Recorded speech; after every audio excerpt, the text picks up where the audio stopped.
Okay, I think we're on, guys. I think we're on. It didn't want to go, but I think it happened. Can y'all hear me? Am I coming through? Yes. All right. Let me see. Yeah, it's sticked out. Yeah. Okay. Can you hear me? Is my audio okay? Can y'all see me? All right. Having a bad hair day. All right. All right. Yeah. That made it so much better. Okay. Yeah. Everybody can hear me, see me. All right, let's just do it. All right, but yeah, welcome to Cosmic Road, guys. So get in here. This is Jack with Cosmic Road. I'll talk about UFOs and the paranormal. Please hit like and subscribe, and let me know what you think in the comments below. So yeah, a special live stream. Nothing else to do today. Just got off of Matt Ford's excellent live interview with Dr. O'Connor, who is an actual MD that studied the Nazca Mummies. Well, he didn't study them in person. But he reviewed the data, and he was very adamant that they were not hoax, that they were real beings, once living beings. So that's kind of what's on my mind right now. But we can talk about whatever you guys want. There's so much happening in the UFO world. We've got 3 possible amendments that are going to be included in the NDAA in a few months, where we could actually get a review of Arrow. We could actually get an audit, an investigation of Arrow, exposing the corruption and the cover up. I'm so excited about that. That's awesome. Yeah. Wasn't that presentation great? I kind of want to talk about, the Matt Ford, Dr. O'Connor presentation, because it was awesome. Even though he hadn't studied the mummies in person, he studied the data that's available on the mummies. And he had great things to say, saying that, yeah, these were once living beings, not a hoax, not a llama skull, perched atop some cobbled together bones. We've got bodies, y'all. We've got bodies. However, when I did ask if there had been, they actually read my question to him. Where are the giants? I want some giants, guys. We've got little guys. We've got such a range of bodies with the Nazca Mummies. It's crazy. We have, the regular size little guys are about yay high. Then we've got, slightly larger specimens going all the way up to Marie and Montserrat that are human size. Yeah, but then we've got the new variety, the tiny little variety. I don't know if I can't really include them with the Nazca beings, because they're not necessarily the Nazca beings. But one was found in a cave in Mexico. They've been found all over, the tiny little specimens of humanoids with elongated skulls. Really interesting. But then we've got the giants. We've got the friggin' giants. We got 3 of the hands that have been presented to the public, the tridactyl hands of these giant beings, right? Where's the rest of them? We've been told there are intact specimens. There are at least heads. One of them apparently was sold on the black market to somebody in Hollywood. But there is another head that is available for study. And let's see, what's his name? There was a guy, that professor guy. Yeah, his name, Professor Dr. Brown. Well, he was actually talking about the giants just the other day. And I'll be talking about that, sharing his comments on that on tomorrow's UFO News Roundup. But, it couldn't hurt to get into it today. I mean, Professor Brown was talking about this giant head. He had been shown a picture of a giant head. He said it was half the size of a Gatorade bucket, which I love. I think that just needs to be the new nomenclature, right? How big is it in relationship to a Gatorade bucket? That should just be like a new scientific terminology. I love it. But yeah, he was showing these pictures, or at least one picture of this giant Nazca head that is likely belongs to the 3-finger giant hands. And I think I've shown you a reconstruction of what one of those looks like. The one that was sold on the black market, there was a reconstruction made of it, maybe like a plaster mold or whatever, made of this head. And I've shown you images of that. Looks like a big gray alien with big pronounced cheekbones, like if Arnold Schwarzenegger was a gray alien. That's kind of what it looks like. Anyway, so we know there's giants. So, I asked Matt Ford and Dr. O'Connor, where's the giants? and neither of them really knew what I was talking about. So I think that I've peered into the Nazca Mummies way too deeply. I don't expect Matt or Dr. O'Connor, who's just coming into the study of this, to know all the nuances and all the weird stuff that's out there. I'd love Dr. O'Connor's take on the Nazca Mummy cave video, where they're like fighting aliens and stuff. That's just the craziest video. What is up with that video, guys? Anybody have an explanation for what that video is? Siobhan, who is Victor? I can't tell you who Victor is. Victor, of course, is the person that released the alien interview video to the production company way back when. And that's where we got the alien interview video, is from this mysterious guy named Victor. John thinks that he has tracked him down, and it is actually John Stewart tracked him down, talked to him on the phone, and he gave me the name of Victor. And Victor, and I've looked him up. I had never heard of him, but all I'll say is that there are people out there that would have heard of him. He's not a nobody. He's not a big somebody, but he is somebody that somebody somewhere has heard of. And that's all I can really say about who Victor is. And I can't even say what line of work people would be in that would have heard of him. That's for Victor to tell when he's ready, if he wants to come out of the shadows. And by the way, he hasn't even admitted to John that he is Victor. So we don't have that 100%. But he didn't deny it either when John asked him about it. So, we'll see if he's willing to go on the record. I joked to John that if he ever does get Victor, to sit down for an interview, it should be totally a black silhouette, just like he did in the documentary. But yeah, I wish I could tell you who Victor is, but I can't. My hands are tied on that. It's his decision to make if he wants to come forward publicly or not. I'm not going to, out anybody. But we got giants, guys. So yeah, where are the giants? So Professor Brown was saying that, so he had seen the head of one of these giants, and I'm assuming that it's a Nazca being giant, since this was in connection with the Nazca research that he had been doing. It's not just, a random redheaded, six-fingered giant, head. This is a Nazca giant, right? Nazca mummy giant. So, he said it had eyelashes. He said it looked fake. He said it looked fake from the picture, but people who had actually studied the giant, the head, I guess it's just the severed head of one of these beings. And the hands are severed as well, of those, the three severed hands that we have of the giants. So it's got eyelashes. It's organic material.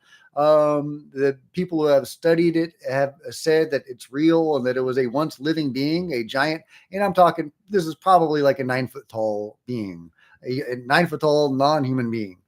And, whether that's a crypto-terrestrial or from another planet, who knows, or a hybrid of some sort. That's what I think that the mummies probably are. Hybrids created by, guys in ships coming from somewhere else or some other dimension, who knows. But yeah, there is a giant head. It apparently is real. Apparently, the people who have studied it say that it was a once living being. It's got eyelashes. We've got eyelashes, y'all. We've got eyelashes. But they haven't apparently done any CAT scans on it or any X-rays on it. Very frustrating. Why aren't they studying the giant head? I mean, people are, you see these memes. It's cake. People think it's a doll. People aren't going to think the giant is a doll. So bring that to the public's attention. Make the public aware of that we have giants, right? So frustrating. But anyway, UAP disclosure fund. Yes, UAP disclosure fund is very exciting. Some people don't think they should have put the fund in there, but that is really what they're doing, is raising money for this cause. And so that's, but people think, oh, well, it's just a grift. They're all about the money, and so it's kind of unfortunate that the word fund is in there, but they are trying to raise money for the good cause of UFO disclosure. So it is what it is. But I want to get to your awesome questions. By the way, thank you all for joining me, guys. I love you guys. I'm going to try to get to all of your questions. But if you want to be sure that I read your question, do a super chat or super thanks or whatever it's called, because it'll appear in bold on my screen and I will see it. Yeah, I'm shilling for $1, but I will see your question right away. If it's super chat or thanks or whatever they call it. Jack's live in Austin tonight. I don't live in Austin anymore. I'm an Austin boy. I spent almost all my life in Austin, but I am in College Station right now. I'm in a small town about 2 hours away from Austin. It's where the Aggies are. A&M. Yeah, so that's where I am. Yeah, my wife got a job here, so we moved here. I can work anywhere. Let's see. Catkin says, if the account of giants still alive today are true, it is possible that they may have a head with eyelashes. Absolutely. Yeah. I mean, apparently they're fighting giants over there in, Kandahar, or were a few years ago. I'm sure he had eyelashes, right? So, well, I was going to ask where that being is, but we know where that being is. That being is in Wright-Patterson. So at least that's what we have been told by, people associated with moving the body. So, is that true information? I would love it if those people would come out and give their names, but of course they're not. I mean, L.A. Marzulli, say what you will about L.A. Marzulli, but he is a on-hand, on-field investigator. He's been all over the world talking to people who have, participated in these events and, have seen crazy stuff. So I really got to hand it to LA for going to these places and getting people, to come forward and telling their stories and doing some some field investigations. And he was saying that, about the giants, the one in, I think it was in Afghanistan, or was it in Iraq, that when he was doing his investigation on that, he was warned by a man in black. His life was threatened. He was approached by a man in black in real life and said, "Hey, back the hell off, or we will take you out." So how close of a secret are the giants? Are they as closely guarded by the control group as, UFOs, or, the DUMBs, the deep underground military bases? Because those definitely seem like a no-go. They don't want you to know anything about the DUMBs. And if you peer too closely into the DUMBs will peer back into you, guns blazing. So yeah, but yeah. Cat's Eyes, member for 5 months. Thank you, Cat's Eyes. It's awesome. You got an NDE. I was a 3D printed into a reptilian body. That's amazing, Cat's Eyes. Wow, I want to know more about that story. Shoot, I need to have you on the show. That sounds like an amazing story. 3D printed into, so when you say 3D printed, what do you mean? They created a body for you and then they put your consciousness into it? Is that what that means? Yeah, if you could expound on that, I would love to know more details about that. That's amazing. Yeah, John 316 says giants come from fallen angels. Well, that's what LA believes. He sees it all in biblical terms, and giants are the Nephilim. They're bad guys. They're, evil supernatural beings. And so are the aliens that are abducting people. And, they're creating hybrids for to take over the world in the apocalypse, according to LA. That's not what I believe, but that is what LA believes. And I know there are other people out there that believe something similar. Flotia says Michael Masters hasn't confirmed because he's only into his ideas. Yeah, it's disappointing that Michael Masters hasn't jumped on board the Nazca Mummy train, but man, I've got to give him kudos though. He has been appearing on mainstream network news lately, talking about aliens and crypto terrestrials and time travelers. And he's bringing some pretty wacky stuff to the mainstream audience. So, I'm disappointed in him for not researching the Nazca mummies more than he has. I admit that's a bummer. I would love to get him aboard the Nazca mummy train, and I hope he gets on.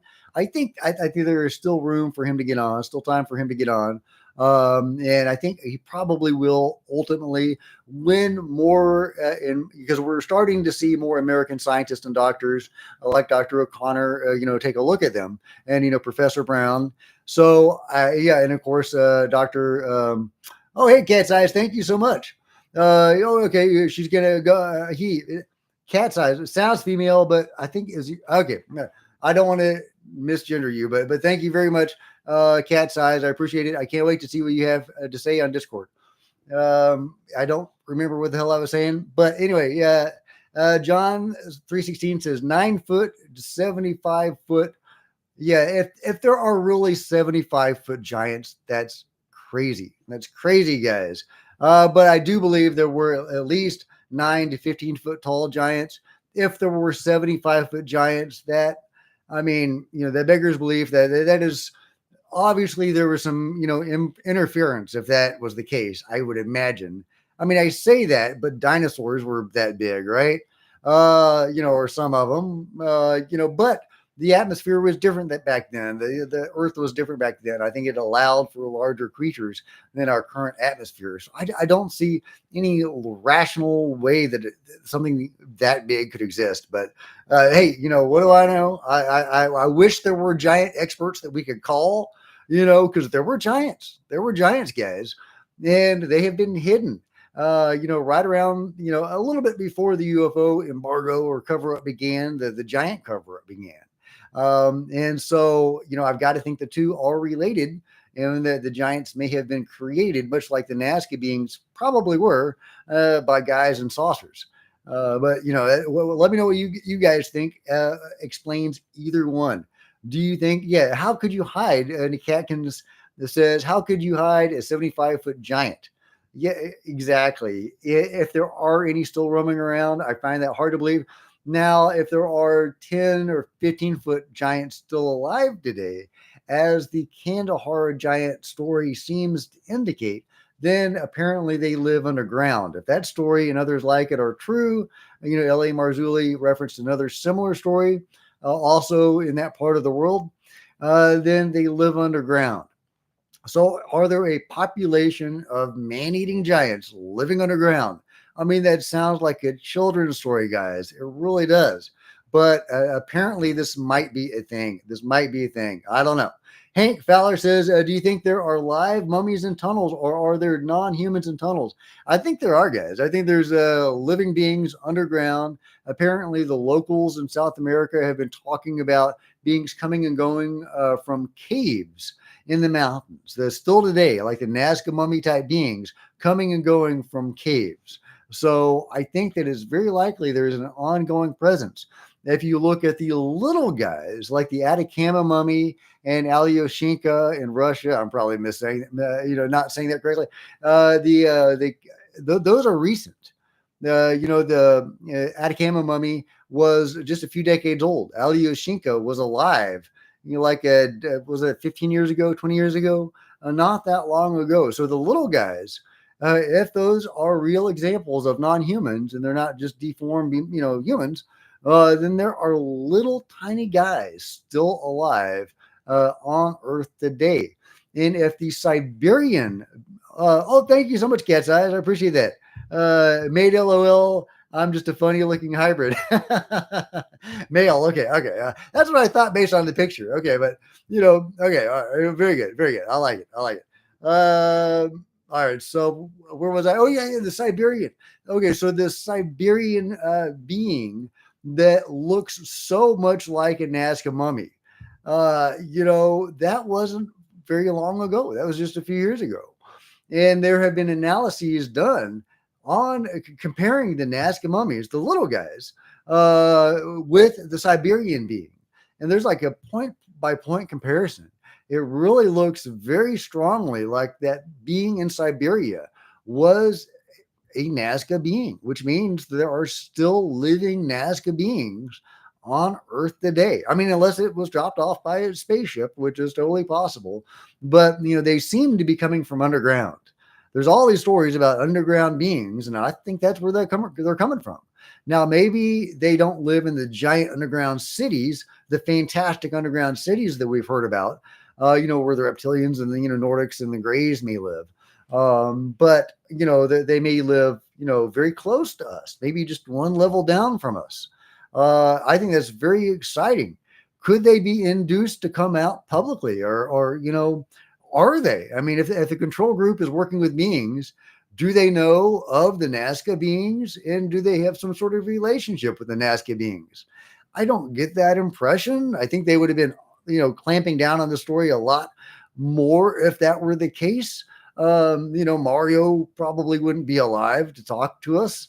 But maybe it's an interesting thought. Now let's see. Contigo says, like that pants on the head alien, Dobby. Yeah, exactly, exactly. The small guys seem like they have an ongoing presence on Earth today, and that they come out from wherever they're coming, and they they get caught on security cameras, or tragically die in the snow in Siberia. So yeah, I think that the beings, the little guys, are still around today. Was Dobby the house elf a Nazca being or something similar?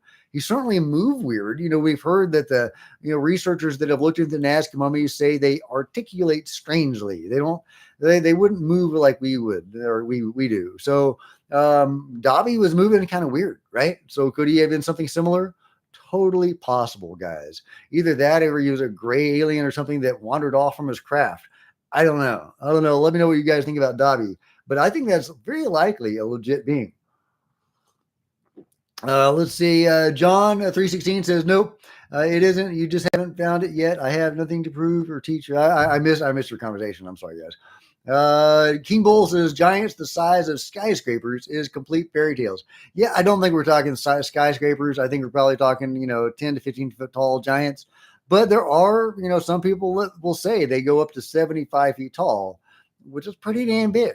That's pretty. It's not skyscraper size, but it's pretty damn big.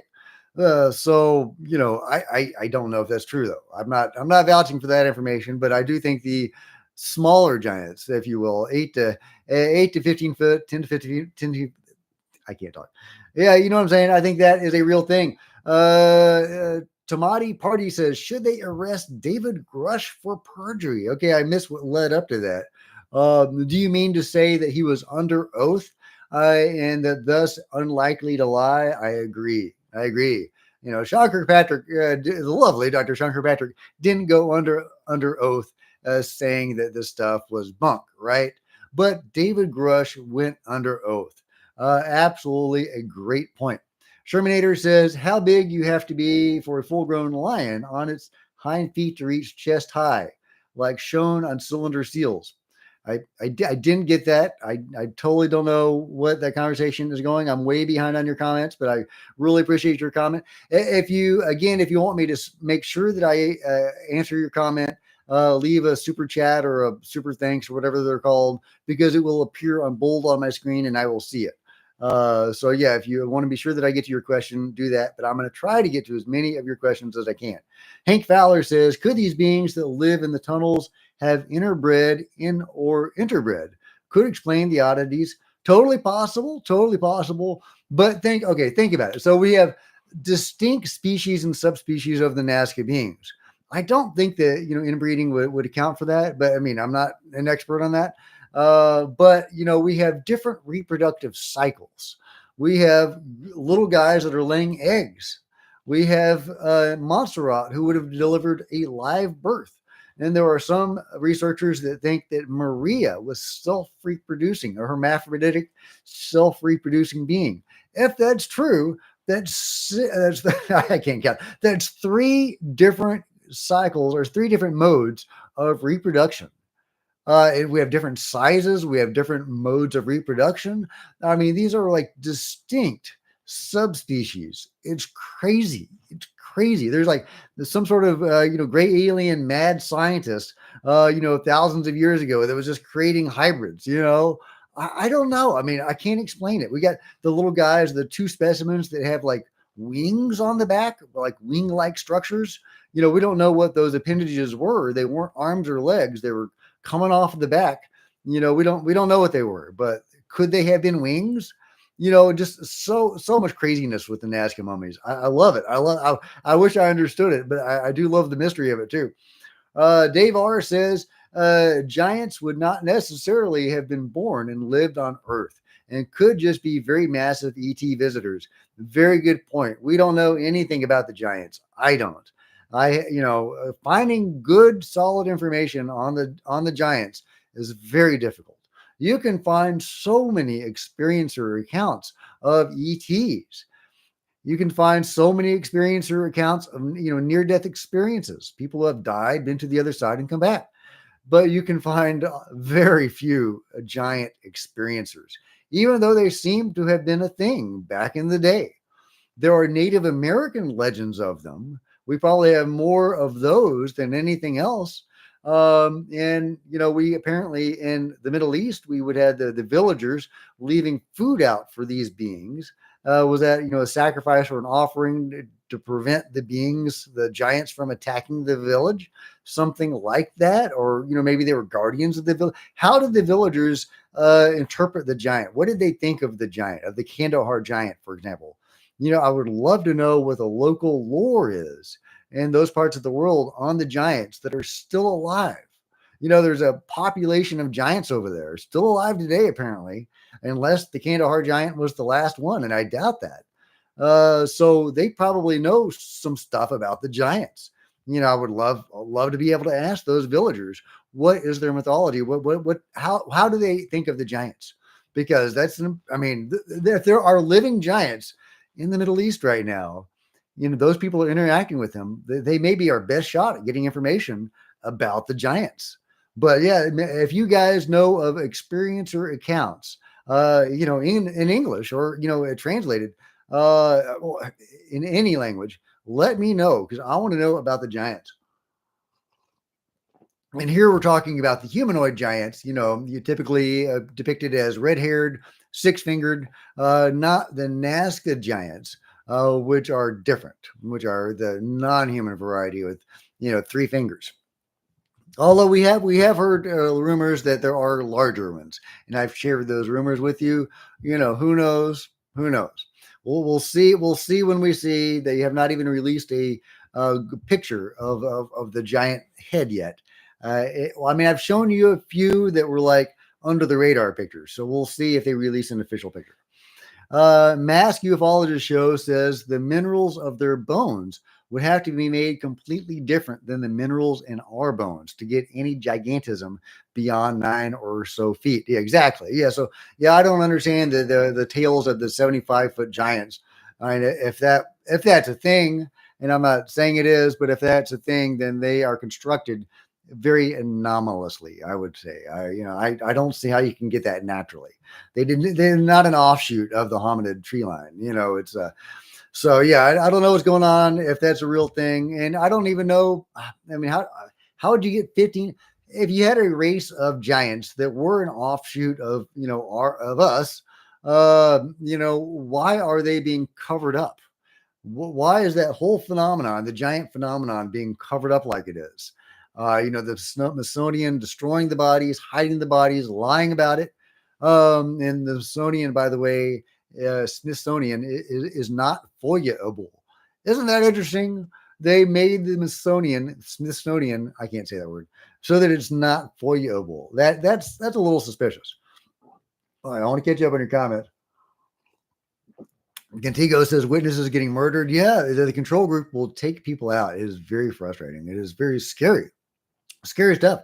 I mean, like L.A. Marzulli was saying on the channel today, his life had been threatened by the control group about giants. So they, the control group, or presumably, is involved in the cover up of the giant. So the alien mystery is connected with the giant mystery. Does that mean the beings created the giants? Does that mean that the giants came from another world? Let me know your thoughts. I don't know. I don't think anybody does. Like I say, getting credible information about the giants is difficult.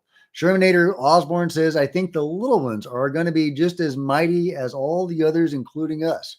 Yeah, I mean, absolutely. The little guys may have created them all. I mean, the little ones are, the like the 2-foot guys, they're the closest beings or bodies that we have to the gray aliens, right?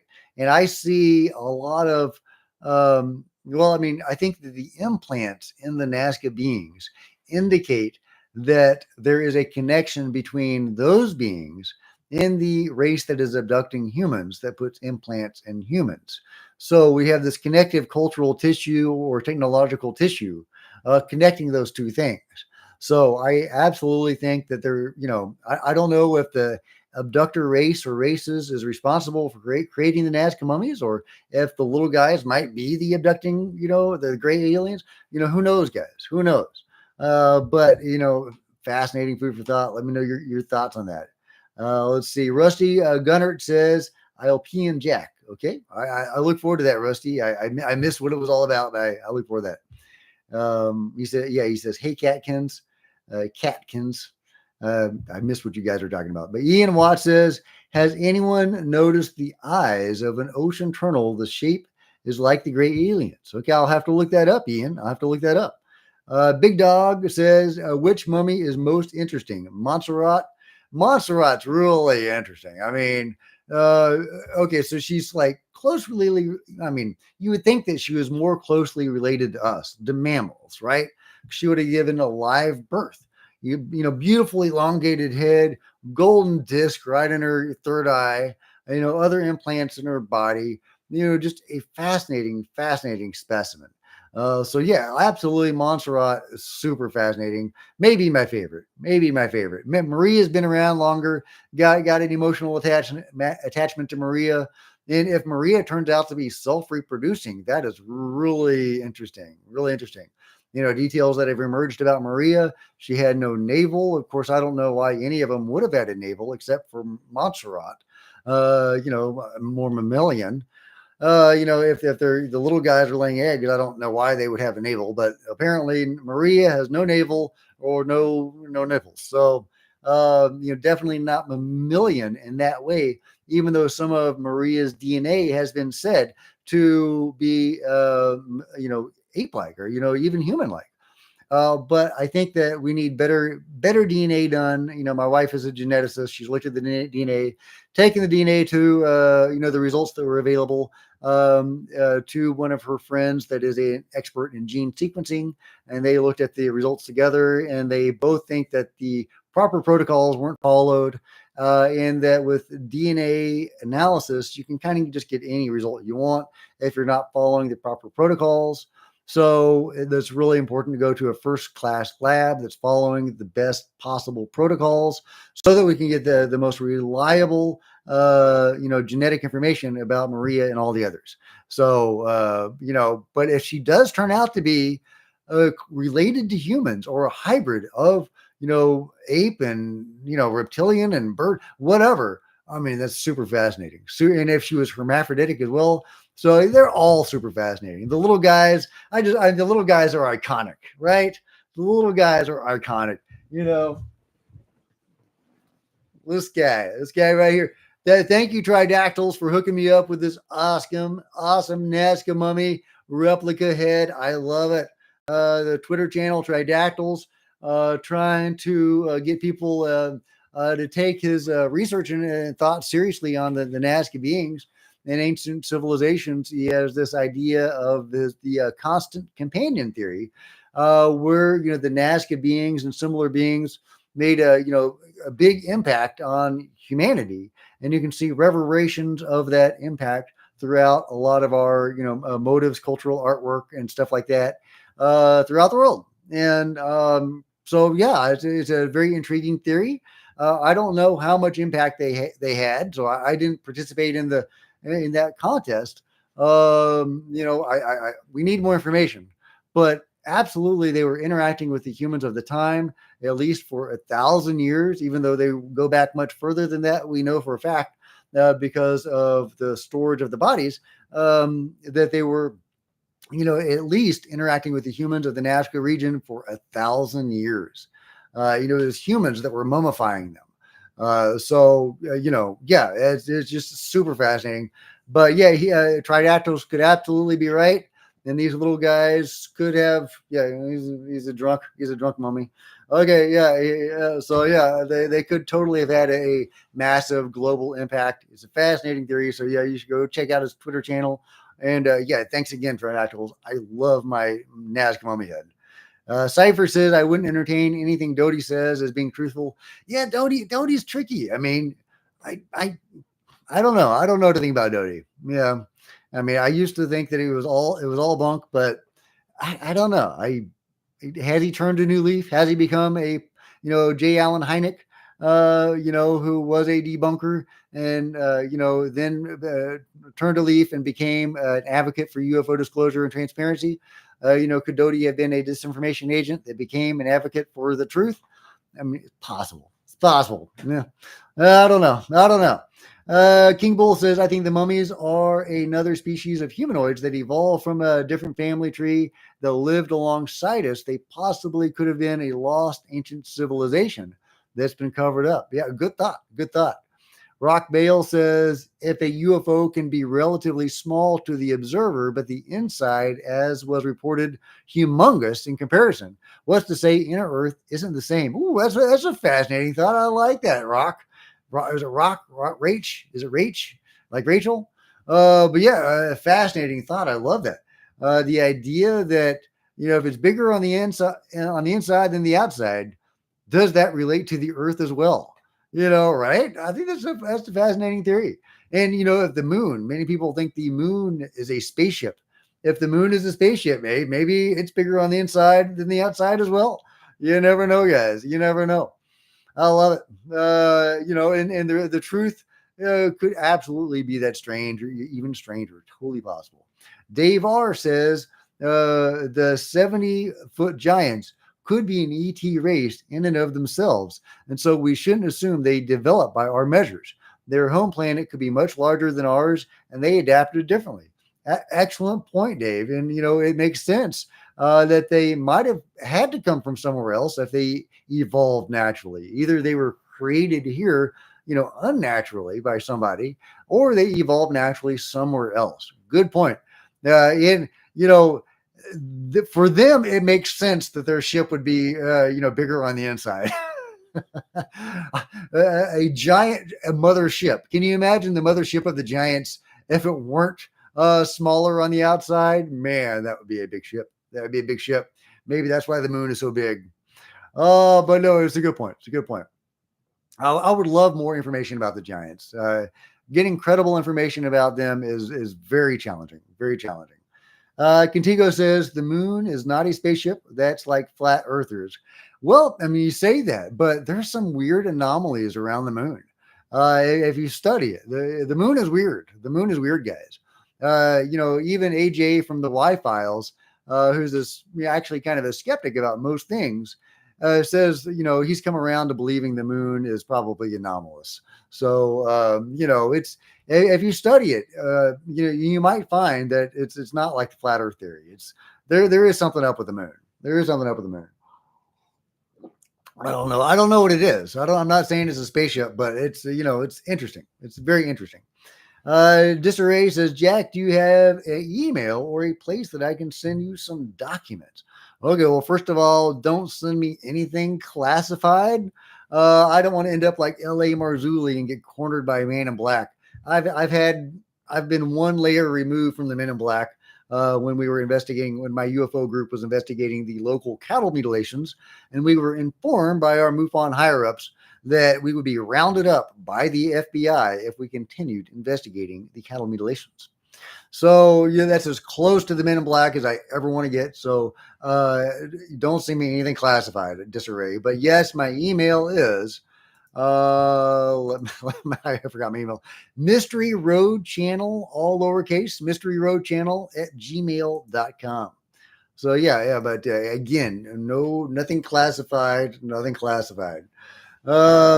Shelly Montgomery says, hey, Rach.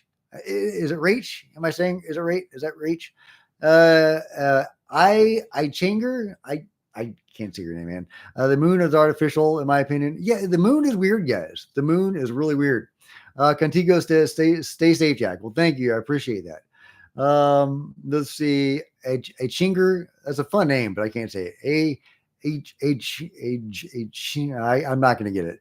Actually, small planets are supposed to have giants, less gravity. Okay. Interesting thought. Ian says, two shows that are my top is the Cosmic Road and Thomas Fessler. Cheers from Australia. Well, cheers down under, Ian. I love it. That's awesome. Thomas runs a great show, much smoother. He was actually trying to give me some tips on how to improve the visual quality. But he was assuming that I had knowledge that I do not have. He was talking about vectors and things, and I don't know what he's talking about. But he did recommend getting a better webcam. I did. Well, I can't reach it, but I got a better webcam, but it doesn't connect to my computer. Yeah, it doesn't have a USB. It just has a random weird thing that it ends in. So now I'm having to buy a converter to convert that into a USB. Hopefully that will work. Then I will have a better webcam, if nothing else, and we will owe that to Tom's encouragement. So, yeah. All right, guys. And again, if you want to be sure that I see your comment and respond to it, leave a super chat or a super thanks because it will appear in bold on my screen when you do that, and I won't miss your comment. But please like and subscribe and all that kind of good stuff. We're talking about Nazca Mummies, giants, UFOs, whatever you guys want to talk about, we can talk about. Let's see, we got Catkins. No, we have Catastrophe saying Catkins, maybe, but maybe the Greys were hostile because they interrupted supper time. I missed your conversation, guys, but it sounds like a good one. Brett says, Brett here from Florida. Hey, Brett, how's it going, man? I'm sharing another John Bell video tomorrow. I know some of you guys really love those videos. Some of you guys, wish they could jazz it up a little bit. Well, good news for you, because John reached out to the beings and asked them to jazz it up, and we've got a direction change, a very fast moving object doing a direction change for tomorrow. So look forward to that. Love Florida. Never been there. My wife adores it, but I love all the movies about Florida. Read a lot of books set in Florida. All the Carl Hiaasen books and Tim Dorsey books. Love the Surge Storms. If you've ever read those books, really good. Madcap, screwball, violent crime novels.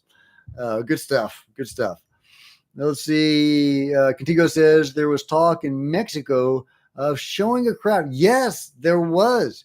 I think it was it Jay Alberto, who is a secretary or assistant for two secretaries in the Mexican Congress, said, and he has been a big advocate for the Nazca Mummies, and he is actually going down to South America, to the Amazon right now, to plant some surveillance equipment to detect the UFO incursions that apparently are going on. Is it Peru, or is it? I'm going to get the place wrong, but yeah. So Jay Alberto is a real UFO advocate down there. He said there was a UFO, that Mexico had a UFO, and that they were going to reveal it to the world. And then crickets. I mean, okay. If you've got a UFO, just reveal it. Don't talk about it. Do not talk about it. If you talk about it, you're going to get shut down. Don't talk about it. Just rip that Band-Aid off, get a camera on there, get a live stream. If you did it really surreptitiously, you could invite some scientists and doctors and, whatever to take a look at it, live, or to, have some data ready to present live when you rip that Band-Aid off. But you got to do that cloak and dagger, man, under the cover. It was Gary Nolan that was saying, well, citizens need to get their own UFO. Well, absolutely. Amen. I love that. It's a great idea. But got to be under the radar, man. Got to be under the radar. Don't talk about it before you do it. So I don't know what happened to G. Alberto in that whole story, if they got shut down by somebody, or if they are actually still just preparing the way for that huge reveal. Because that's going to be huge, guys. If Mexico reveals a UFO, man, well, I mean, that's disclosure, right? That is disclosure, especially if it can be proven that it is a genuine anomalous vehicle, not, a bunch of chrome or something. But yeah, great question, man. I wish I had an answer for you. I've been, stalking Jay Alberto, trying to get answers to that. But no dice yet. King Bull says, I agree, Jack. All these false UFO promotes say they have evidence, then something always happens, and we never get it. So frustrating. Jason Lycan says, hi from Germany. Lots of crazy things happen here, but no one ever talks about it. Yeah, Germans, you guys are really close-lipped, aren't you? What's up with that? I mean, I guess that's just the, German stoicism kind of thing. I have a good Danish friend, and he's very stoic, and I think that there's some commonalities in the culture there. But maybe very conservative. I don't know. I don't know what the word is, but It's just too weird, too out there. Germans don't seem to like to talk about it. So I hope that changes, because Germany's had some history with this stuff. I mean, absolutely. So, I don't know what's going on. I don't know why that is, why some countries are more prone to talk about it than others. But yeah, it's a thing. It's a thing. By the way, I am part German. I'm like 5% German. So there's that. Okay. Big Dog. So I love Germany. Big Dog says, First Rush came out and said, you'll be surprised at the people I have talked to. Colonel Nell and Admiral Gallaudet have come forward so far. So who's next? Yeah. And the really cool thing, Admiral Gallaudet might be at the next UFO hearing in Congress, because they were talking about, at the next UFO hearing, they were going to discuss USOs, underwater UFOs. And obviously, Rear Admiral, or retired, Tim Gallaudet is the leading voice talking about USOs, and he is friendly with that faction. You could say that he's part of that faction.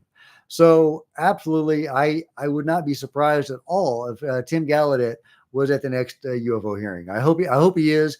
But if he is, I hope that he has some direct experience that he can talk about, and it's not just stuff that he's heard. Because we need direct experiencers at these hearings.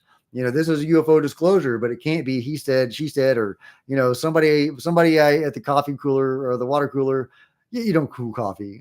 Some people drink cool coffee.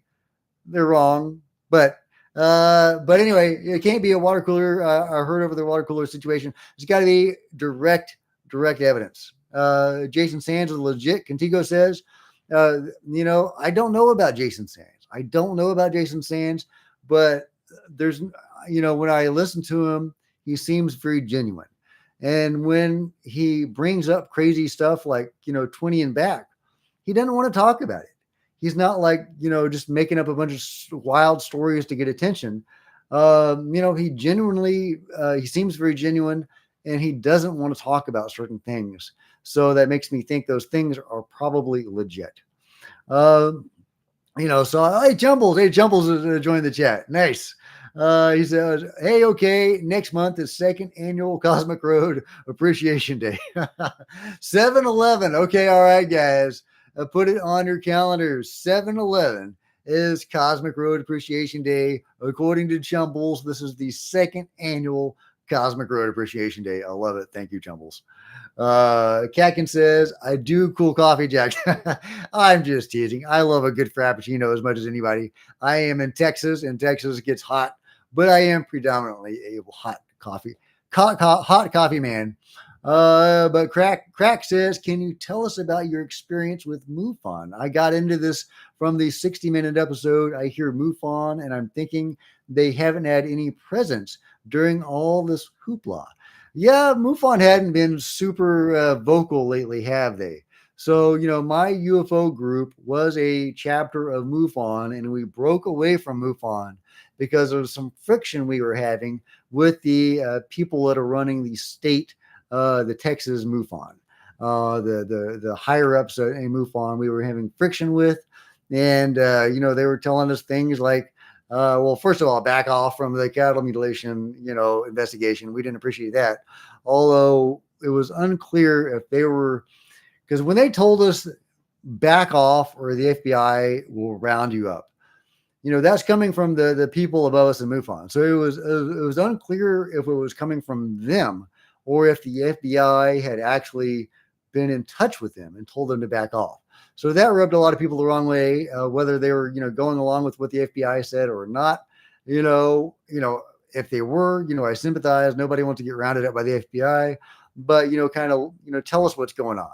I think would be nice. Also, there was a lot of other friction. It was a whole saga of friction. Anyway, so we broke off. I don't know what MUFON is doing, but there are indications they're doing some really good stuff next month. Hey, W. Decker, how's it going, man? But yeah, so MUFON apparently has got his hands on some UFO material, and they are going to present the analysis of that material next month. So that could be huge. Of course, some of that stuff, some of their material or data got stolen from a locked post office box. Not everybody has the ability to do that. So if that's on the level, if that's true, then the control group isn't running MUFON. Maybe or maybe not, they have some involvement. But it definitely seems to mean, yeah, they're not, at least they're not running MUFON, and they are, running programs against MUFON and against UFO disclosure. And MUFON is actually trying to, facilitate some sort of UFO disclosure. So that's an encouraging thought about MUFON. We will see what they're able to present next month. But yeah, so I don't want to badmouth MUFON.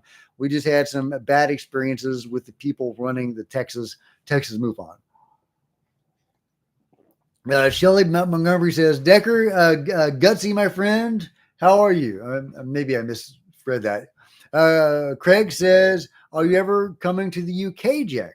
Would love to buy you a beer for all you do. Oh, thank you, Craig. I would love to come to the UK. I've been to Europe several times, and I've always wanted to go to the UK.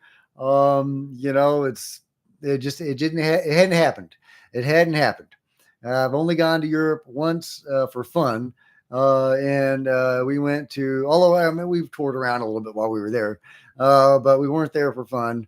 We're there for the same reason that we're going to Georgia, the country of Georgia, in a couple of months. That's going to be interesting. Yeah, so we had our choice of places to go, and we really wanted to go to England, but we were like, well, why go to England? It's so close to America. We go to Rome. We get something a little different. But I would love to go to England. So I hope that happens. So yeah, but Rome was cool, guys. Rome was really neat. Wish I hadn't hurt my leg on the first day. That was lame. That was lame. Anthony says, my idea was to take someone who has, oh yeah, by the way, speaking of you UK guys, what do you think about crop circles? And have y'all been to the crop circles? Let me know your experiences with the crop circles. I would love to know. Anthony says, my idea was to take someone who has a particular brain anomaly that causes them to have no fear and expose them to Skinwalker Ranch voluntarily to see how the entities might respond. Excuse me. Yeah, great idea. Great idea.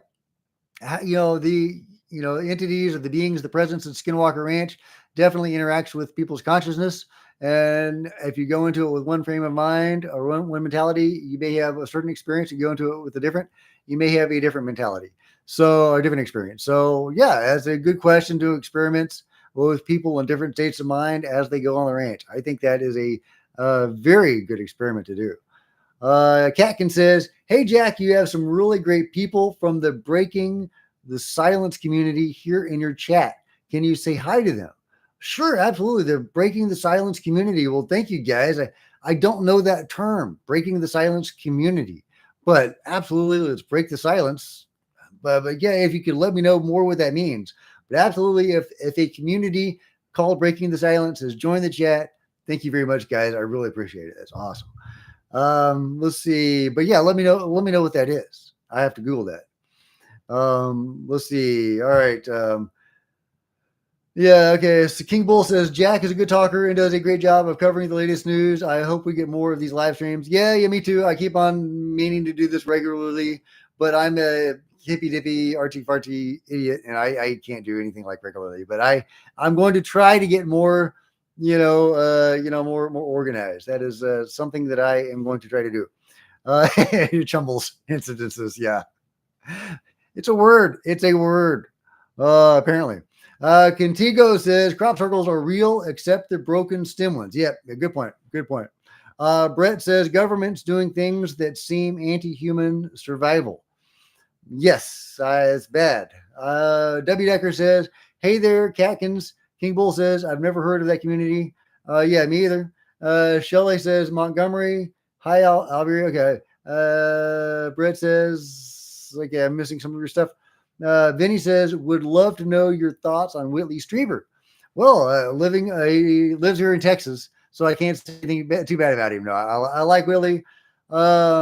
he's been through some rough times. Some of his experiences have been very rough, but he has ultimately come around to thinking very positively about the phenomenon. Although he won't mince any words talking about his experiences, and he will straight up use the R word talking about his first experience. But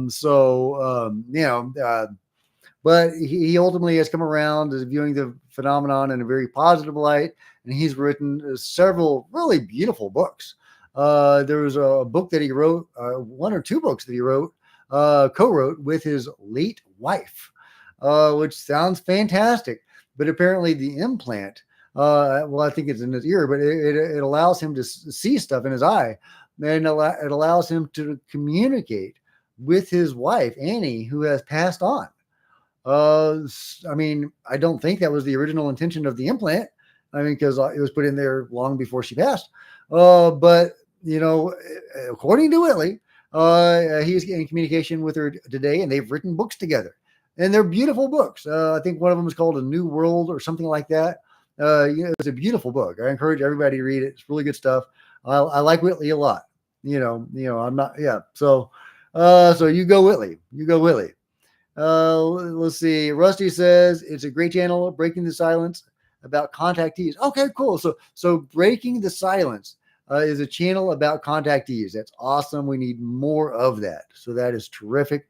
I'm a big believer in what Grant Cameron says, is that if you want to understand the phenomenon, you need to talk to people that are interacting with the phenomenon. So that is awesome. I love it. I've got to look into that. Breaking the Silence. Okay, I'm going to look that up. Hinger says crop circles really look like 2D projections of 3D structures. They really do. They really do. I missed the autocorrect part. Catastrophe says, what's the most fascinating case that sits on your mind whenever you get to thinking about it? If I had to, one fascinating case. Oh man. Well, I guess the first one that pops into my mind is Chris Bledsoe, the lady. We have a gentleman, a really solid guy, who I don't think anybody could say that Chris isn't just about the most solid, salt of the earth kind of guy there ever was, who may be what's the word you would use? Messiah, or not Messiah. What's the right word? If you're acting, I don't know what the word is. There's a goddess. You're acting on behalf of the goddess or God. I don't know. It's not Messiah, I don't think. Correct me. Anyway, I love Chris because that's the one that comes to mind. Chris Bledsoe. You got the lady. If the lady shows up in 2027 in Utah like Chris thinks she's going to, I'm going to be there, guys. I'm getting a tent. I'm getting some beef jerky. I am going out to Utah. I am going to camp out and wait for the lady to show up. I was talking about this with somebody yesterday who says he believes that if the lady does show up, she will only be visible with our eyes, that cameras won't be able to record her. Now, I don't know about that. Because the beings seem to be, it's what she allows, right? I think, like with the, Las Vegas being, right? That Scott Roeder was talking about on the channel just the other day. That being cloaked itself visually, but it also cloaked itself from the camera. Where the being was, that shadowy shape, there were fewer pixels. There were like half the number of pixels that there should have been. That's crazy. That's insane. So, but was that a conscious choice of the being? Could it, if it chose, allow us to see it? Surely it could, right? Maybe they have to adjust a dial or something. Maybe that's technology doing that. But either way, it can fiddle with the technology and change those settings. So if the lady wanted us to see her, I think we'd be able to see her. Either way, the lady is the one that comes up as the most interesting. We're talking about Hathor, right? We're talking about an incarnation of the divine feminine who doesn't mess around. If she wants to bowl you over, she will turn into a giant bull and knock you over. Cured his, Crohn's disease, although he is now afflicted with, rheumatoid arthritis, which is very sad, which seems to be a result of contact, which is very, very sad for Chris. But at least that Crohn's disease is gone. And he has himself become a master healer. I think that's amazing. I do Reiki. I've learned Reiki over the last few years, but what he's doing is next level. I mean, just seriously. So yeah. The lady is amazing. That's what comes to mind. Annie says, "Oh hey Annie, how's it going? What about all these monoliths popping up over all over the world? I know some are fake, but I don't think they all are. Technology, maybe. Yeah. Okay. So Steve Neal is the host of Breaking the Silence. Okay. I should interview him. Yeah, it's a good idea, Katkins. Good idea. Okay. All right. But okay, about the monoliths. So they removed the one in Las Vegas. I'll be talking about that a little bit more on tomorrow's roundup. But they removed the Las Vegas monolith, or the Las Vegas area monolith. And when they removed it, they found that it was made of chrome and attached to the ground with rebar. So that one at least seems like it was human made. At least that's the story, right? I mean, you never know. You can't trust the authorities these days. That's the problem, right? They say it's chrome and rebar. Probably was. It was probably made by a hoaxer or an artist, something like that. Somebody out there having fun. That's probably what it was. That's what I think it was. But you never know, because they will not tell us the truth about this. They will lie their butts off. They will murder people to keep this stuff silent. So you never know. You never know. But I think there was probably just, human made, and that the other monoliths are probably human made, but you don't know. We don't know. It's totally possible that the phenomenon could be putting some of these monoliths in. It wouldn't surprise me. That'd be super cool, actually. Yeah. Big Dog says 2026, Easter 2026. Now, there seems to be some debate about whether it's 2026 or 2027. I've seen people argue this back and forth, 26 or 27. I've even seen Chris kind of wobble a little bit. So I'm not sure. The lady in Utah, any news? No, I have not heard Chris talk any more about that. But if you have, let me know. I would love to know his up-to-date thoughts on the lady coming to Utah. Casey says, Jack is live. I'm live, Casey. Shelly Montgomery says, I have to say I believe him about the lady. Yeah, totally believe Chris Bledsoe. I think he's and he has witnesses. There's been other people besides him who have seen the lady. And his first big UFO experiences, there were multiple witnesses to this fantastic UFO event they experienced. I think Chris is on the level. 100%. Love Chris. There's certain experiencers that are more credible than others, but he is rock solid in my mind. Frank says Jack is trustable. Thank you. I appreciate that. Jack, Frank. I know my name. Maybe on a good day. Let's see. Random content says I ask for direct intervention for whatever good it does. Okay, I missed what that was referring to, but if you need direct intervention, I hope you get it. Am I replying to the right thing? I don't know. I don't know what that was in reference to, Random, but if you want to expound on that, please do.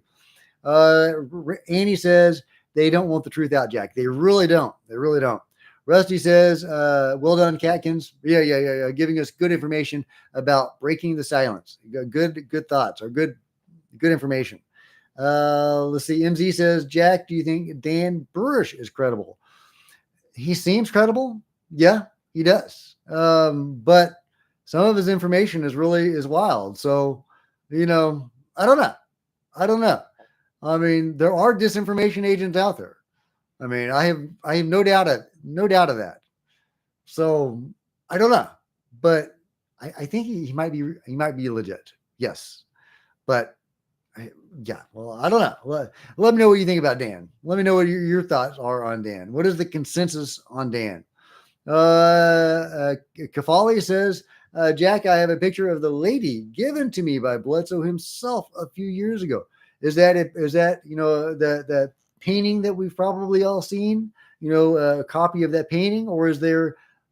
When you say a picture, you don't mean a photograph, do you? If there's a photograph of the lady, I want to see that a little bit. So but please let me know what you meant by that, because that's either way, it's cool. If there's a new image that was made by an artist, That'd be cool too. Let's see, graphic design for free. Hey, graphic design for free. How's it going, man? Could there be an 80-year treaty that was signed in 1947 and ends in 2027? That is totally possible. I've heard this tale of treaties before. There's the new story that's been going around lately saying we have a problem with the beings that we're working with. The control group does, and that or at least beings they are in contact with, I should say, and that those beings want their bodies back and their ships back, or else. Or is that or else catastrophic disclosure? Who knows? But there are lots of stories about treaties. There's another one about there's a treaty that involves a timeline. I think Paul Hellyer was talking about this as well. That the beings wanted disclosure and they were on a certain timeline, or they wanted a certain timeline for disclosure, and that the control group wasn't doing it. The governments of the world weren't conforming to this timeline. They were dragging their heels, and the beings were thinking about taking it into their own hands. So, is that true? Are the beings really going to do that? Even if they were telling people that, were they on the level? No. I listen to every word I can find the beings tell people, but I don't, even though I think it's valuable to research that, and I do a lot, I don't trust necessarily the information that the beings give people, because they give people wildly different stories about the same thing. What is their interaction with humanity? Did they create humanity? Wildly different stories. Where do they come from? Wildly different stories, but often with the same general narrative thrust or intention behind the story, which is very suspicious. So yeah. Let's see. Vinny says, curious to know your thoughts on the Billy Meyer case. Almost flew to Zurich to make a doco on it with Michael. Man, I don't know about Billy Meyer. I go back and forth on Billy depending on the day of the week. I used to be really pro Billy, and then I was really against Billy. And then I saw the debunks of the debunk, and then I was pro Billy again. Then I saw the debunks of the debunk of the debunk, and then I swung back the other ways. I don't know, man. I don't know. There's so much conflicting information about Billy. I wish I knew. Has anybody remote viewed Billy Meyer? Because that would be a really good remote view target for some group like Future Forecasting Group. And it needs to be a group, because that's where remote viewing is most valuable, is when you have different remote viewers able to corroborate what each other are seeing or viewing. I love Anita and having her on the show, and I hope to have more remote viewers on the show in the future. But you have to take, especially a single viewer, their information with a grain of salt. But if you have a team all seeing the same thing under blind conditions, that's some pretty good information. So yeah, if you can get, I can talk. If anybody knows of a team that did a remote viewing of Billy Meyer, let me know. And hey, maybe it was Future Forecasting Group or crypto viewing. Maybe they did this. Did Farsight? Did they do a Billy Meyer viewing? I would love to see that. Shelly says, of course, like and subscribe, all that kind of stuff. This is Jack with Cosmic Road, channel break here. And if you want me to answer your question 100%, they'll leave a super chat or a super thanks. If you do that, your comment will appear in bold on the screen, and I will see it immediately and be able to answer it. But I'm trying to get everybody's questions anyway. But I am missing some. So yeah, let me know. Leave a super chat or thanks if you for sure want me to read your comment and respond to it. Big Dog says, if peeps want more info on Bledsoe, go to the Discord site. Is that Chris Bledsoe's Discord site? Or is that the Cosmic Road Discord site? And there is links available on there. I'm really not as active as on Discord as I should be. Graphic Design for Free will tell you that. I am so sorry, Graphic Design for Free. You do such amazing work running the Discord. And I don't have time. I haven't had time to devote to Discord, and I need to make more time for that. I really do. And more time for live streams like this as well. Let's see. Annie says the mummy head is cute. You're right, right? From Tridactyls. Yes, the drunk mummy. There you go. Isn't that cute? Isn't that cat? Yeah, the Twitter channel Tridactyls gave me that for sharing the information about his contest. I love it. Yeah, it's gonna be behind me from now on. I love it. Shelley Montgomery says, my woo says our company says to keep talking everyone, perhaps whatever they are wondering, when are they going to tell them? Does that mean tell us? I think I missed something there. But okay. Astral Realm says, have you seen the Jonathan Reed video of the injured alien? Yes, yes. It looks very similar to the tall beings seen inside the Citadel. Yeah, the Jonathan Reed case. I was talking about that a couple of months ago on the show. I don't know what to make of Jonathan Reed, man. That is a kooky story. I want to think it's a hoax, but I don't know. That's so on the fence for me. I mean, I'm leaning toward it being a hoax, but I'm just leaning toward it. I'm not strongly leaning toward it. Yeah. So yeah, it's interesting story. Interesting story, Shelley. It really is.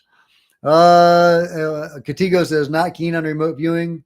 Hey, I get it. I used to think remote viewing was so silly. I didn't pay any attention to it. It was stupid.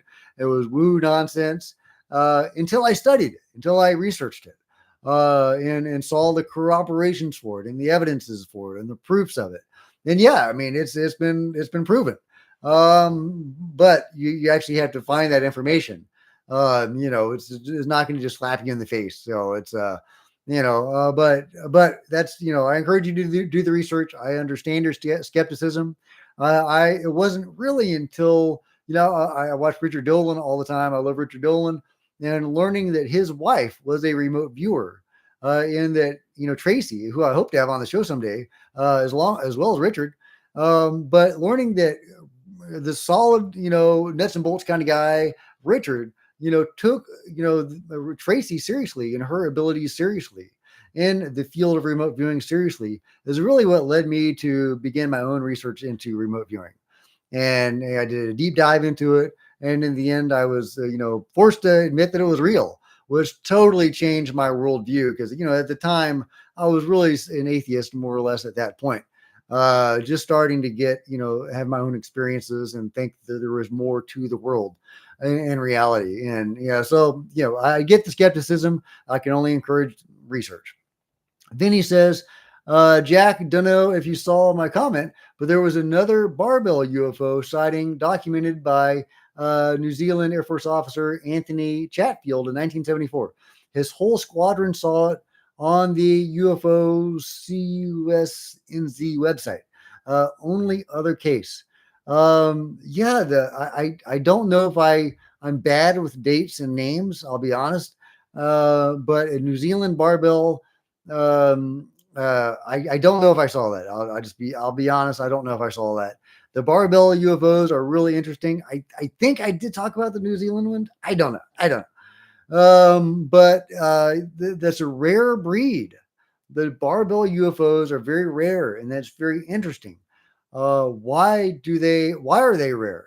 Does that mean they belong to a race that doesn't visit us very often? Or is it a mode of technology that is not used very often? What's up with that? I would love to know. But yeah, I'm not conversant on that particular case. Chumble says, what about a retro UFO day? Review some pre-CGI videos for fun. Speaking of Billy Meyer, right? Yeah, Billy Meyer had a lot of videos of UFOs. Were they legit? People have done deep dives into Billy Meyer and said that if he had been hoaxing, he would have had to been the master of a bunch of different disciplines. All the different disciplines involved in creating models, the videos, the various other things. And I don't know if he was. So, again, I don't know what to think about Billy Meyer. Casey says you've been discussing reptilians and the Silurian hypothesis recently. How much truth do you think there is regarding reptilians blending into society? Okay. Well, so, all right. Well, we have to break this down a little bit. Instead of focusing just on reptilians, let's just talk about the beings. The beings, reptilians, and grays, and Nordics, let's just say those three. They have the ability to alter their shape, or at least how they are perceived in the minds of the person viewing them. All three of those races, if you want to call them races, groups, seem to have the ability to alter how we perceive them. So, and they can all look like each other. So, and one third of those beings are reptilians, or that's one of the three, the big three. So yeah, there are reptilians that can appear to be something else. And are they blending in with society? Well, there are multiple cases of experiencers who have interacted with reptilians, that, like, they pretended to be a human, and they would seduce somebody, for example, and then afterwards the person would see a flicker after they relaxed their guard or whatever, the reptilians, and for a moment they could see the reptilian being. But were those like on specific missions to seduce people and create hybrids? Are they normally wandering around society, blending in with people? Or, was that just they mainly hang out in their ship or underground or whatever, and that guy was on a mission? Is it like that? Or are they, hanging out at the mall?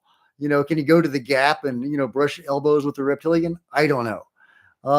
It would make sense that they would blend in with society if they do have missions here like that. That would help them blend in better if they blended in. So I would not be surprised if there were some reptilians at the mall, or grays or Nordics. Nordics obviously would not have a huge time blending in, but you know what I mean. So yeah, so there are, if you want to call them shape changing beings, likely walking among us. Yes, I believe that is basically a certainty. Now, is King Charles a reptilian? I don't think so. I don't think they would invite such public scrutiny. I think that, I'm not saying that the royal family doesn't have any connection to anything. I mean, maybe they do, maybe they don't. I have no idea. I haven't seen any hard proof that they do. But if they do, then I would be a shadowy group connected to them, maybe, controlling them, for hypothetically. I don't think that it would be a big reptile wearing a crown, sitting in the throne, pretending to be human, because, like in that case where, the reptilian seduced a woman, and she saw it flicker, the level of scrutiny you would invite for it, reptile to, impersonate a king or be the king, there would be a flicker at some point, right? And, I've seen the videos. I've seen, somebody sent me I think it was Tim that sent me a video of, George Bush Sr. Having a flicker in his eye, right? I've seen that. I don't, is that video compression? I don't know. But there's like news anchors you'll see the flicker. I've seen those videos. Are they legit? I don't know. It is possible. I do leave the possibility out there that some of that is going on. But I think it's more likely that if there is a group of, a cabal, if you will, of beings that are doing some dark stuff and involved with, dark energies or just malevolent beings, that they would be in the shadows, not sitting on the crown, not sitting on the throne. Well, they could sit on the crown. That'd be a little uncomfortable. They could do it. And they're reptiles. They got scales. But yeah, Vinny says, and by the way, I've got about 15 more minutes. So get your questions in. If you want me to be sure to see your comment, again, this is the last time I'll still for change. Be sure to leave a super thanks or a super chat. I'm going to try to get to all the comments anyway, but I am missing some. So if you want me to for sure see your comment, leave a couple of bucks, and it'll appear in bold on my screen when you leave a super thanks. So yeah, Vinny says Robert Monroe alluded to the Greys and the Nordics being extratemporal beings, the last men in the Ubermensch. So interesting. You should look into that. Yeah, Robert Monroe had some fascinating information. He also brought back the concept of Louch. And if you don't know Robert Monroe of the Monroe Institute, that still exist today, and they will teach you how to have an out-of-body experience and various other things. Is probably the most famous example of something approaching a mystery school that we have today on Earth. So I love the Monroe Institute. I have the entire gateway process on my computer, and I have not done the full thing yet. I'm trying to have out of body experiences. I've had one, but yeah. So Robert Monroe brought back a lot of information. I do think that he was probably getting real information, but I do think that he was only getting a slice of the pie. He was. I don't think that Louch, for example, is the end all answer to the phenomenon. I really don't, or human interaction with the phenomenon. So, but I do think that it's very likely that if there is an evil cabal involved in dark modalities, that could be something like that. That could be it. Lizard people, yeah, Frank, yeah, the lizard people could be involved in dark modalities involving beings with Louch. That is possible, but that is just a slice of the phenomenon. The negative parts are only a part of the phenomenon. There are vast positive parts of the phenomenon. I have had the good grace to interact with some of the good parts of the phenomenon in the greater phenomenon. I've been very blessed, literally, to have these experiences. There is good stuff out there, guys. The light is real. It is strong. The love and light are real, and it is beautiful. And over the last few years, I have been really, really lucky to interact with this stuff. So people want to focus on Louch and prison planets and stuff like that. That's probably not a helpful thing to focus on, because we are co-creating a lot of these experiences. Not all of them, but we are interacting with a phenomenon that is also interacting with us. And if you want to focus on the negative stuff, you might attract it. So I don't encourage you to focus on Louches and prison planets. Not to say that's all, Robert Monroe. I don't want to, I'm kind of getting sidetracked on that. But the Louch stuff definitely ties into that. But Robert Monroe teaching people how to have out of body experiences, teaching ordinary people how to interact, how for their consciousness to leave their body and to interact with this phenomenon.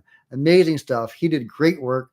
Monroe Institute still around today. The CIA investigated the Monroe Institute, and it looks like they were probably trying to teach their people how to do some of this stuff. At the very least, they were investigating how it could be done. The CIA may have people today trained in out-of-body experiences. That is a terrifying thought. I'm sure they still have their own remote viewers. So remote viewing, as we currently know it, started with the CIA, more or less. It was a little more complicated than that, but yeah, more or less started with the CIA. And they probably still have that program. They probably have people that can go out of body.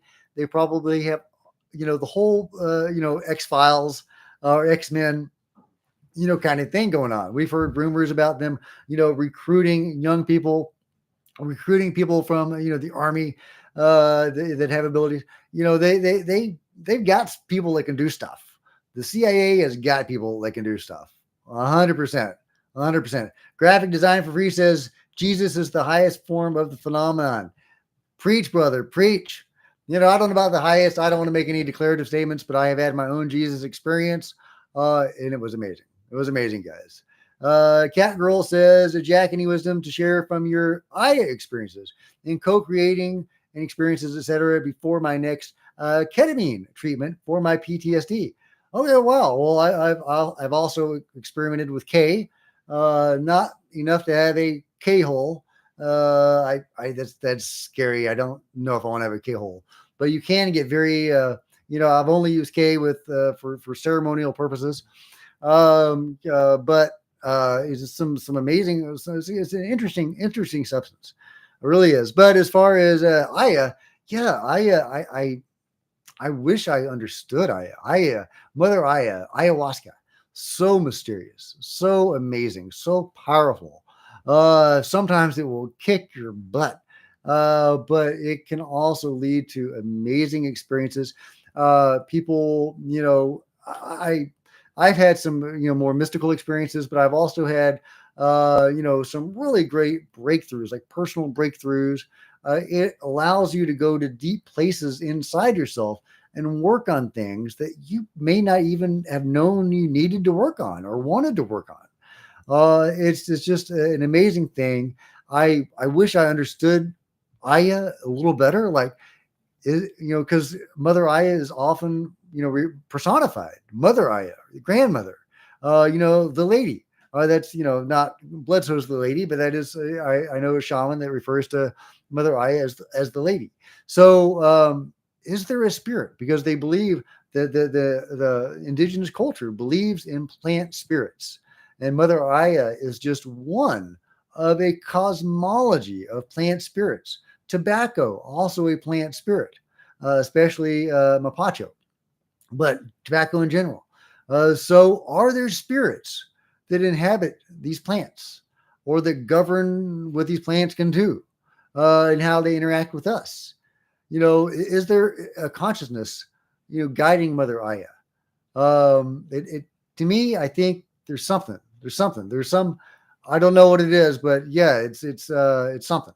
I also think that Mother Aya allows us to connect to the beyond. It allows us. It elevates us. I don't know exactly how to say it, but it gets us to the crossroads. What happens when you're on the crossroads of the divine or the metaphysical or the other dimensional or what other, whatever way you could say that. What happens when you get there? That's what happens. But it can get you to that point where you can have these experiences. And I've been very lucky, very blessed to have some really amazing experiences, including a life-changing physical healing that occurred for me. So again, I can't emphasize enough how life-changing that was. And I owe that all to Mother Aya. Of course, on another occasion, I had my very memorable Jesus event where I encountered, or, I didn't see him, but I felt him. I resonated with him. And I asked, is this real? Am I just tripping my balls off, or am I actually interacting with Jesus? Give me a sign. Well, they thought about it for a month, my guides or Jesus or whoever. And a month later, as I'm driving down the road at night, see a UFO that makes the shape of the cross in the sky. It goes like that. It comes into being there. It goes like that, vanishes. It's bigger than a star, smaller than the moon, up way in the sky. It goes like that. A few moments later, it goes like that. Again, it pops into being, goes like that. And the horizontal bar was shorter than the vertical bar, making a perfect Christian cross. And I'm like, whoa, did I just see that? I go home, I go in the backyard, and I look up at the sky and say, can you send me a sign that I just saw that? And a single light comes on in the sky and goes like that, and very slowly. And I say, did I just see that? And they said, F you, Jack. You're not getting anything. That's all we're giving. We gave you a confirmation of the confirmation. That's all you're getting. And so Aya is amazing. Obviously not for everybody. My wife took one Delta 8 gummy and she had a terrible reaction. Different people have different levels of ability to handle psychedelics. I am not recommending that as to anybody. Don't do drugs. But let me tell you about these fantastic experiences that I had.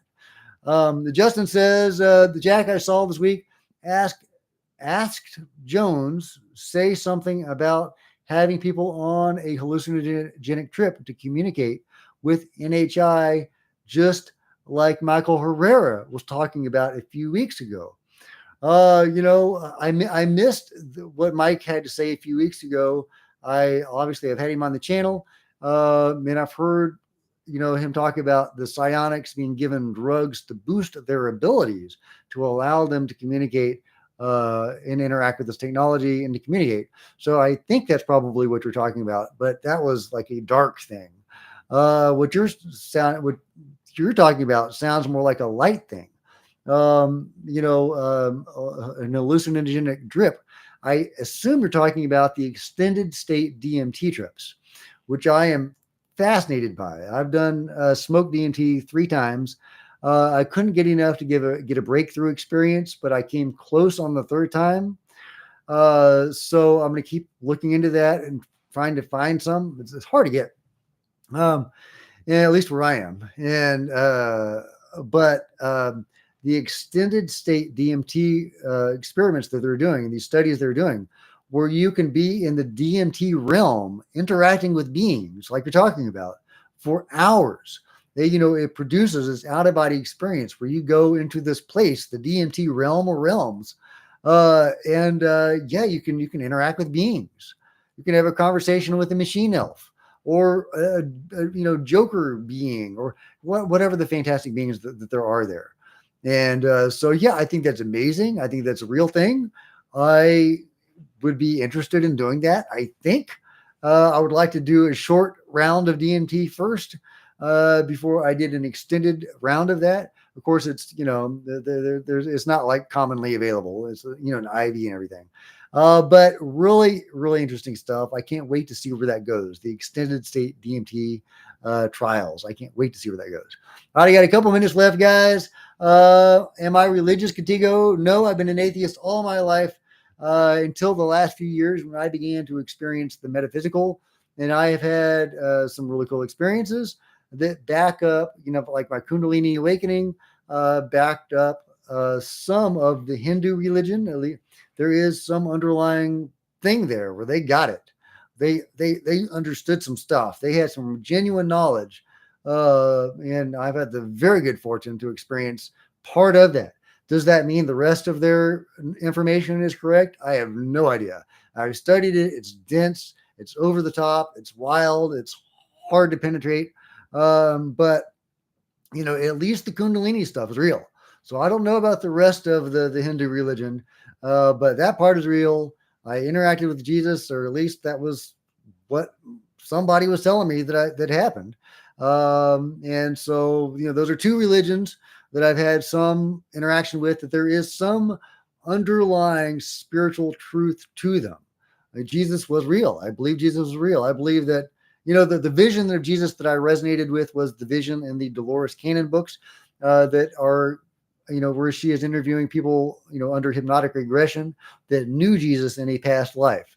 And they are relating, their experiences with Jesus. And there were 3 of them. And so that's the vision that I resonated with, not saying that that is the vision, that's the real vision. Maybe you get the Jesus that you resonate with. I don't know. I think that's possible. But the vision I resonated with, Jesus was tied up with like Atlantis. He was the great teacher that was prophesied by Atlantis. UFOs show up at one point. There's past lives. There's a mystery school. There's magic crystals. There's this really cool, new agey vision of Jesus. It's really neat. It's really neat. It's very beautiful too. And so I was thinking about that during the ayahuasca trip, those books, when I had this moment. So I don't know if that is the real Jesus, but anyway, I'm getting off. But yeah, so Jesus, I think at least, in part is real. I mean, I say in part because I don't necessarily think of him as the Messiah. I don't necessarily think that the religion built around the spiritual underlying essence is necessarily correct. But I think that spiritual underlying essence is real. Yeah, Jesus was Jesus, and he did more or less the stuff that he's said to have done, I think.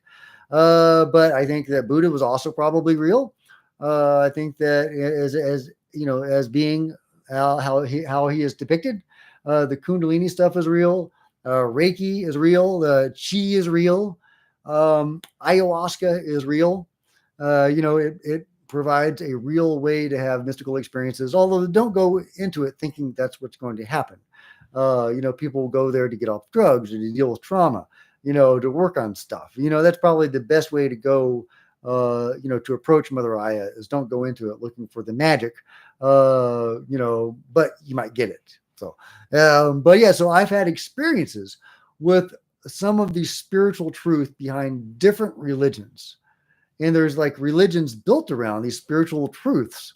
And I don't look at the religion, although it's unfortunate because there's probably some good information there. But I think the spiritual truths underlying these religions, there's a lot of there. I mean, it's real. So But yeah, that's my take on religion, is that they are built upon a spiritual truth or metaphysical consciousness truth, however you want to think about it, other dimensional, however you want to think about it. And there's this framework that is built around these schools of thought that has been built around what is very true. So that's my take on it, but I totally respect everybody else's take on it, and you probably have wildly different takes on it. But those are my thoughts on religion, guys. But okay, I've loved talking to you guys today. I've got to go, but I will see you again soon. Thank you guys so much for joining. With this live stream, it's been a lot of fun, and I hope to do it again soon. I need to do this regularly to make this a regular thing. Get regular, guys. Be a businessman. I am just not much of a businessman, but yeah, okay. I love you guys, and just go have a great Sunday evening, and I'll see you soon, guys. Bye.